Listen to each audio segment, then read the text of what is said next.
Hola, un saludo muy especial para todos mis compañeros y para la profe Clara Luz. Mi nombre es Jason Arley Sepúlveda. Actualmente estoy cursando el octavo semestre de Ciencia de la Información y la Documentación Archivística. Para mí es un gusto poder compartir con ustedes esta exposición que habla precisamente acerca de las teorías éticas. En este caso voy a hablarles sobre la ética de las virtudes. Bueno, algunas ideas generales. La ética de las virtudes es conocida como la corriente que estudia precisamente la moral. Para entenderla un poco, quiero exponerles a ustedes tres posiciones que se tienen frente a la moral. Una de ellas es precisamente la ética de las virtudes, que consiste en que la moral surge desde el interior de la persona. Eso quiere decir que viene del alma, que viene de las emociones, los sentimientos. Otra de las posiciones, que la tengo como posición número 2, es que la moral viene de una serie de reglas, listo, que queramos o no debemos cumplir. Y una tercera posición es derivada de las consecuencias de nuestros actos.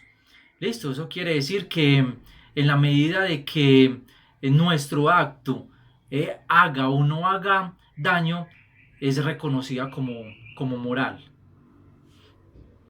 Bueno, ahora les voy a hablar acerca de los personajes que a través de la historia han tocado el tema de la moral. Inicio con una pregunta que tomé precisamente del artículo Ética de las Virtudes del libro La filosofía de la moral.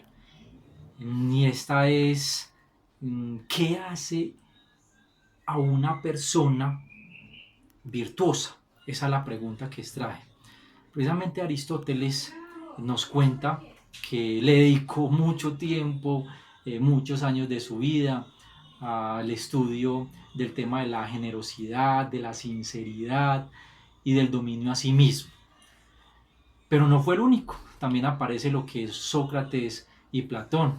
Ellos precisamente también trataron de darle respuesta a la siguiente pregunta, y es: ¿qué rasgos de carácter hacen a alguien una persona? Pues la discusión fue total y al final ellos o su mayoría llegaron a la conclusión o los llevó a discutir el tema de las virtudes. Bueno, luego aparece un personaje muy conocido por todos, es el caso de San Agustín. Este fue un pensador cristiano que dudó, que desconfió de la razón y empezó a enseñar que el bien moral es precisamente o que viene de la subordinación de la voluntad de Dios. Eso significó que los filósofos de la Edad Media vieran todo el tema de las virtudes desde la ley divina, la fe, la esperanza, lo que fue la obediencia, pues todo esto tuvo o llegó hasta un punto muy alto y fue el tema central, pues como de la época. Bueno, ya en el Renacimiento, lo que es la virtud, de acuerdo a la ley divina, queda a un segundo plano. Aparecen nuevos filósofos que la reemplazan precisamente por lo que es la razón humana. Ya luego entonces surge la pregunta: ¿cuál es la acción correcta? Esto llevó a nuevas teorías que fundamentan lo que es la corrección y la obligación. Aparecen temas puntuales como, bueno, son las personas las que actúan de acuerdo a sus intereses, o la teoría de Kant, del filósofo, que dice que las personas realizan sus acciones o sus cosas de acuerdo a las reglas. ¿Eso qué significa? Que lo que es el temor a Dios o el temor a lo divino, pues ya no es fundamento y ya desaparece totalmente. Bueno, dejando entonces atrás la historia y los conceptos acerca de las virtudes de los filósofos que hemos tratado, En sí, lo que es la ética de las virtudes, lo que hace es explicarnos todo el tema de la moral, que dice que es una fuerza que viene desde el interior de nuestro comportamiento ético. Ahora bien, un ejemplo. El ejemplo que les voy a dar es basado en una historia que me gusta bastante.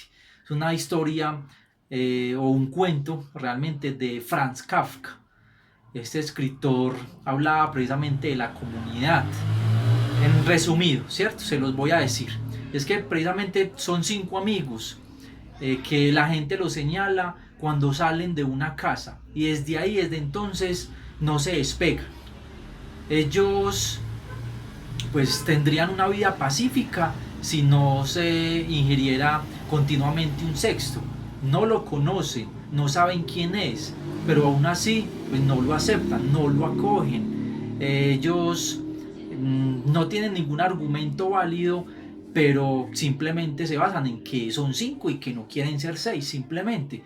¿Qué pasa? Y es que eh, entre más rechazan al sexto, pues este siempre regresa. Esa es como la historia resumida. ¿Por qué la quiero compartir con ustedes? Porque esta historia pues tiene un componente ético y moral grandísimo, es abundante. En la historia toca virtudes como la lealtad, virtudes como la valentía, virtudes como la sinceridad, de los 5 en este caso. Pero también vemos que faltan virtudes como la generosidad, ¿cierto? O como la equidad por parte de estos personajes, ¿cierto? ¿A qué voy con todo esto? Y es que en la realidad, y eso que es un cuento escrito en 1920, hace varios o muchos años, pues vemos que realmente la realidad no es ajena, ¿cierto? Parece como si hubiera sido escrito en nuestra época. ¿A qué voy con todo eso? Y es que las virtudes no las tenemos completas. Es decir, no son las mismas virtudes que nosotros tenemos y que otros tienen. Esa es como la diferencia, que no las tenemos todas. Y en conclusión, ya como para finalizar, en conclusión, pues a ver, es bueno ser, ¿cierto?, una persona virtuosa, pero eso no significa que siendo una persona buena no podamos hacerle daño a las demás personas o hacernos daños a nosotros mismos de manera indirecta. Es como mi conclusión. Así que muchas gracias y hasta una nueva ocasión. Hasta luego.